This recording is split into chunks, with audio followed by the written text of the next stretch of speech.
Wardhannapet municipality పరిధిలోని 7వ వార్డులో కాంగ్రెస్ పార్టీ బలపరిచినటువంటి అభ్యర్థి బూక్యా శ్రీలత గారికి, అదేవిధంగా ఇక్కడున్న పెద్దలందరికీ పేరు పేరున నా నమస్కారములు. తెలంగాణ రాష్ట్రంలో కాంగ్రెస్ ప్రభుత్వం ఏర్పడిన తర్వాత, గౌరవ ముఖ్యమంత్రి రేవంత్ రెడ్డి వచ్చిన తర్వాత తెలంగాణ రాష్ట్రంలో, అదేవిధంగా వర్ధన్నపేట శాసనసభ్యులు కేఆర్ నాగరాజ్ గారు వచ్చిన తర్వాత అనేక అభివృద్ధి పనులు, సంక్షేమ పథకాలు ఈ యొక్క నియోజకవర్గాన్ని అందించారు. ముఖ్యంగా ఈ 12 డివిజన్లు రోడ్లు, డ్రైనేజీలు, integrity school, jail, court hall, ఇలా అనేక సదుపాయాలను ఈ యొక్క వర్ధన్నపేట డివిజన్కి సంబంధించిన వాటికి కృషి చేసి మొన్ననే పొందుపరిచారు. మొన్ననే మా ఇన్ఛార్జ్ మినిస్టర్ అయినటువంటి పొంగులేటి శ్రీనివాసరెడ్డి గారి చేతుల మీదుగా ప్రారంభోత్సవాలు కూడా జరిగినాయి.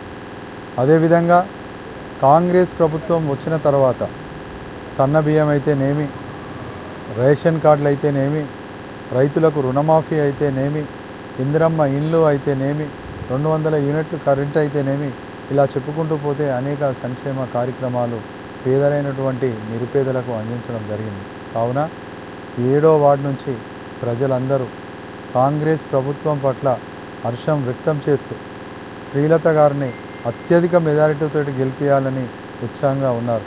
ఎందుకంటే రానున్న రోజులలో కూడా నిరుపేదలైనటువంటి వారికి ఇందిరమ్మ ఇల్లు, అదేవిధంగా ఇందిరమ్మ ఇల్లు జాగలేని వారికి పట్టా జాగలు, అదేవిధంగా ఇక్కడ ఉన్నటువంటి సమస్యలను కూడా ఎమ్మెల్యే గారి దృష్టికి తీసుకువెళ్ళడం జరిగింది. శ్మశాన వాటిక అయితేనేమి, కమ్యూనిటీ హాల్ అయితేనేమి, ఇంకా ఇందిరమ్మ ఇల్లు అయితేనేమి, డ్రైనేజీలు, వీధి లైట్లు, రోడ్లు, అన్ని అభివృద్ధి పనులు మన ఎమ్మెల్యే గారు చేస్తారని కూడా వారికి గుర్తు చేస్తున్నాము. తప్పకుండా ప్రజలు మాత్రం కాంగ్రెస్ పార్టీతోనే ఈ రాష్ట్రంలో, ఈ నియోజకవర్గంలో 7వ వార్డు మున్సిపాలిటీలో కూడా కాంగ్రెస్ పార్టీ ద్వారానే అభివృద్ధి జరుగుతుందనే నమ్మకం ప్రజల్లో ఉంది. ఆ విశ్వాసం కూడా ప్రజల్లో ఉంది.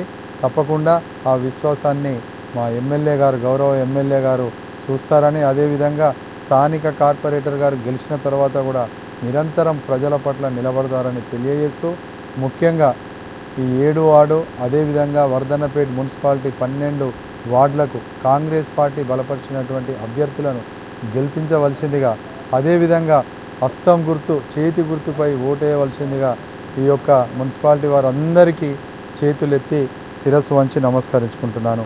జై కాంగ్రెస్. సంతోషంగా మాకు స్పందిస్తున్నారు. ఎందుకంటే వారి కంటికి ఇందిరమ్మ ఇల్లు కానీ, వారు తినే బియ్యం, సన్న బియ్యం కానీ, వారికి రేషన్ కార్డులు కానీ, 200 యూనిట్ల కరెంటు కానీ వారు అనుభవిస్తున్నారు, చూస్తున్నారు. కాబట్టి వారు మా పట్ల చాలా సంతోషంగా ఉన్నారు. తప్పకుండా అధికార పార్టీకి ఉన్నటువంటి అభ్యర్థికి ఇస్తేనే అభివృద్ధి జరుగుతుంది అని చెప్పేసి ఒక దృఢమైన సంకల్పంతో ఉన్నారు. నాపురం వెళ్ళామండి.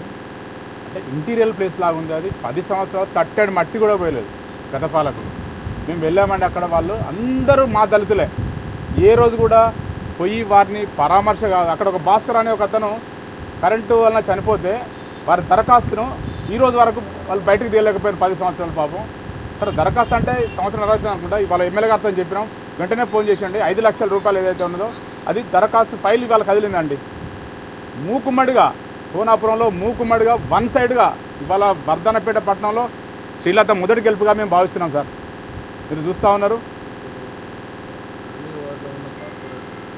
సరే, ఇది మాకు తెలియదు సార్. దాని గురించి మనం